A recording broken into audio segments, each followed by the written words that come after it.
अस्सलाम वालेकुम फ्रेंड्स, मैं आपकी दोस्त साइमा शेख हमारे यूट्यूब चैनल द मास्टर में आपका इस्तकबाल करती हूँ। उम्मीद है आप खैरियत से होंगे। पिछली वीडियो में हमने paper first and language second के उर्दू के क्वेश्चन आंसर की देखे। अगर आपने वो वीडियो नहीं देखी होंगी तो नीचे डिस्क्रिप्शन में उसकी लिंक दी हुई है, आप वहाँ से उन दोनों वीडियोज़ को देख सकते हैं। अब हम जो देखने जा रहे हैं वो है paper second language first Urdu, उसके आंसर्स और उसके क्वेश्चंस और उसके आंसर्स देखेंगे। चलिए, ये है सेट एल। अगर आपका कोई दूसरा सेट है तो आप सवाल और आंसर को टैली कीजिए। जैसा कि मैंने बताया था कि अगर आपने अपने एप्लीकेशन फॉर्म में लैंग्वेज फ़र्स्ट उर्दू चूज़ किया है तो ही आप ये जो क्वेश्चंस और उसके आंसर्स है वो हल कर सकते हैं। तो चलिए आगे बढ़ते हैं। यहाँ पर सबसे पहले एक पैराग्राफ दिया हुआ है। इन पैराग्राफ के जो सवालों के जवाब है मैं आपको डायरेक्टली बताते चलूँगी। यहाँ पर पहला सवाल दिया हुआ है कि जदीद तर्ज़ ज़िंदगी में किसको इल्लत कहा गया है, तो इसका यहाँ पर सही जवाब है दूसरा, फास्ट फूड को। दूसरा इसका सही जवाब है। अगला सवाल है, किसने समाज के सामने एक मसला खड़ा कर दिया है, तो इसका भी सही जवाब है नंबर 2, नई तहज़ीब और बदलते हुए तर्ज़ ज़िंदगी ने। नंबर 2 इसका सही जवाब है। अगला है, गरम का मुतज़ाद है, तो गरम का जो ज़िद है, गरम की जो ज़िद है वो है सर्द। तीसरा इसका सही जवाब है। आगे बढ़ते हैं अगले क्वेश्चन की जानिब। फास्ट फूड को कौन सी अशिया कहा जाता है, इसका सही जवाब है नंबर 3, झटपट खुर्दनी अशिया इसका सही जवाब है। चलिए आगे बढ़ते हैं अगले सवाल की जानिब। शय की जमा, इसकी शय की जमा है अशिया। नंबर 2 इसका सही जवाब है। अगला सवाल है, फास्ट फूड ग्राहक के सामने कैसे पेश किया जाता है, तो इसका सही जवाब है नंबर 2, गर्मा गर्म। नंबर 2 इसका सही जवाब है। आगे बढ़ते हैं अगले सवाल की जानिब। फास्ट फूड की तैयारी और पेश कैसे होती है, तो इसका सही जवाब है नंबर 3, दोनों फौरी तौर पर होती है। नंबर 3 इसका सही जवाब है। आगे बढ़ते हैं, फास्ट फूड ने किसको रोज़गार के मौके फराहम किए हैं, तो इसका जो सही जवाब है वो है नंबर 4, बहुत से बेकार लोगों को। नंबर 4 इसका सही जवाब है। आगे बढ़ते हैं, फास्ट फूड किसे कहते हैं, तो इसका जो सही जवाब है वो है नंबर 3, वो पकवान या ग़िज़ा जिन्हें फौरी तौर पर तैयार किया जाता है। नंबर 3 इसका सही जवाब है। आगे बढ़ते हैं, यहाँ पर भी हमें अशार दिए हुए हैं, नज़्म दी हुई है, उसके बिना पर उस पर मुश्तमिल हम सवालात हल करेंगे। हमारा 100 नंबर का सवाल है, शायर अपनी भलाई किस में समझता है, तो इसका सही जवाब है नंबर 2, देश की सेवा करने में। नंबर 2 इसका सही जवाब है। आगे बढ़ते हैं अगले सवाल की जानिब। इसकी डैश डैश से होकर पैदा, तो इसका सही जवाब है नंबर 2, खाक। नंबर 2 इसका सही जवाब है। अगला सवाल है, शायर ने दिल से प्यारा किसे कहा है, तो इसका सही जवाब है नंबर 3, अपने देश को। नंबर 3 इसका सही जवाब है। आगे बढ़ते हैं, शायर के नज़दीक देश के ऊंचे ऊंचे पर्वत पर क्या लहराते हैं, तो इसका सही जवाब है नंबर 2, नंबर 2 जंगल। इसका सही जवाब है नंबर 2 जंगल। ठीक है, आगे बढ़ते हैं। शायर ने देश को क्या कहा है, तो इसका सही जवाब है नंबर 2, दुनिया भर से न्यारा। नंबर 2 इसका सही जवाब है। अगला सवाल है, भलाई का मुतज़ाद है, तो भलाई का जो मुतज़ाद लफ्ज़ है वो है बुराई। नंबर 3। ठीक है, अब आते हैं हम पेडागोजी के सवालात पर। स्कूल को आमूज़ कसरुल लिसानियत पर अमल करना चाहिए क्योंकि ये, इसका जो सही जवाब है वो है पहला, पहली ज़बान के फ़रोग़ में माविन होता है, तो इसका जवाब है पहला। ठीक है, आगे बढ़ते हैं अगले सवाल की जानिब।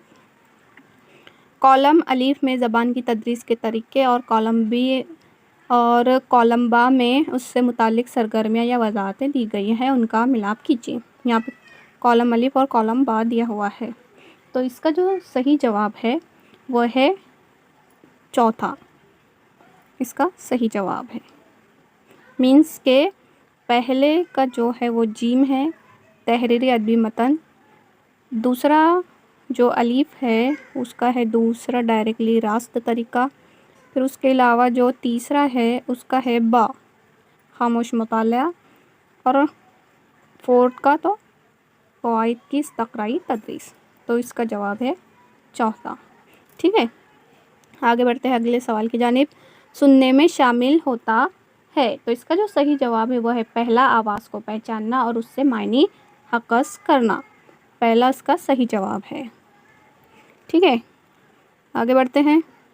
10 ضلع میں سے کون ہندوستان میں زبان کے حوالے سے درست نہیں ہے؟ تو یہاں پر جو اس کا جواب ہے وہ ہے چوتھا، سنسکرت جدید ہندوستانی زبان ہے. چوتھا اس کا صحیح جواب ہے کیونکہ یہی غلط ہے، کیونکہ سنسکرت بہت ہی پرانی زبان ہے. ٹھیک ہے، چلیے آگے بڑھتے ہیں اگلے سوال کی جانب. زبان کی کن مہارتوں کو وصولی مہارتیں کہا جاتا ہے؟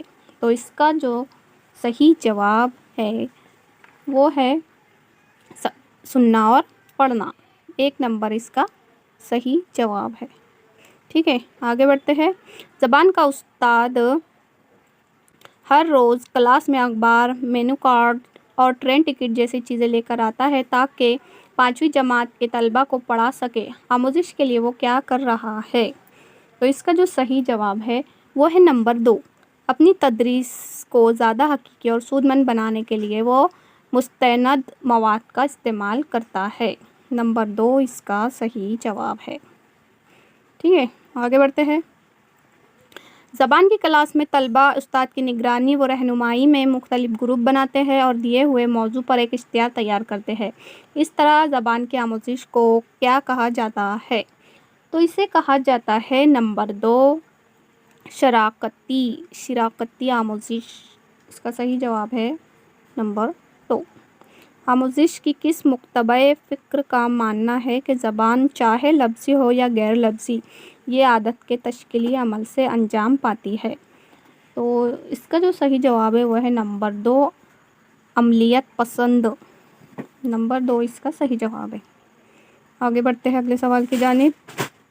اگلا سوال ہے، استاد طلبہ کو ریسٹورنٹ میں مستعمل لفظیات سے مانوس کرنے کے لیے ایک کام دیتا ہے. درزل میں سے کسے سبق کے مقاصد میں شامل ہونا چاہیے؟ تو اس کا جو صحیح جواب ہے وہ ہے نمبر 4 چھٹیاں منانے کی جگہوں کے بارے میں متن سے متعارف کرانا. نمبر 4 اس کا صحیح جواب ہے. آگے بڑھتے ہیں اگلے سوال کی جانب. ہندوستان میں کثیر اللسانیت کا مقصد اساتذہ کو سمجھانا ہے کہ؟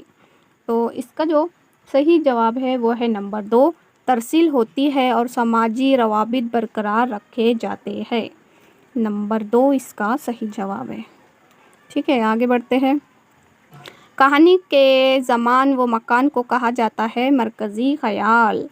نمبر 2 اس کا صحیح جواب ہے. ٹھیک ہے، اساتذہ طلبہ اور مواد پر جانچ اور اندازہ قدر کے اثرات کو کہا جاتا ہے. یہاں پر اس کا صحیح جواب ہے نمبر 4 کلاس روم. کیونکہ کلاس روم کے اثرات، کیونکہ کلاس روم میں استاد بھی ہوتے ہیں، طلبہ بھی ہوتے ہیں اور استاد مواد سبق پڑھاتا بھی ہے اور جانچ بھی کرتا ہے. تو یہ سب کلاس روم کے اثرات ہے. ٹھیک ہے، چوتھا اس کا صحیح جواب ہے. آگے بڑھتے ہیں.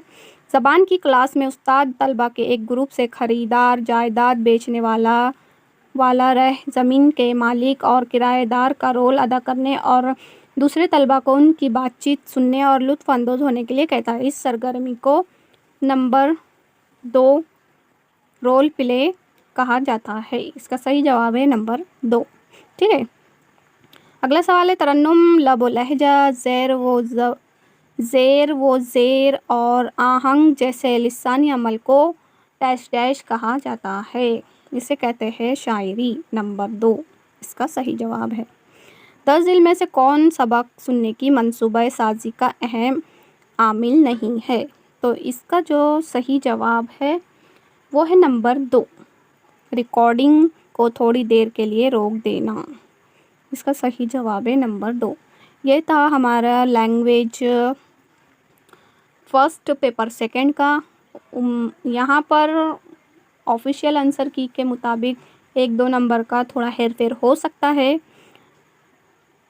اگر آپ کو یہ ویڈیو پسند آئے تو اسے زیادہ سے زیادہ شیئر کیجیے، لائک کیجیے، اور اگر آپ ہمارے چینل پر نئے ہیں تو چینل کو سبسکرائب کرنا نہ بھولیں۔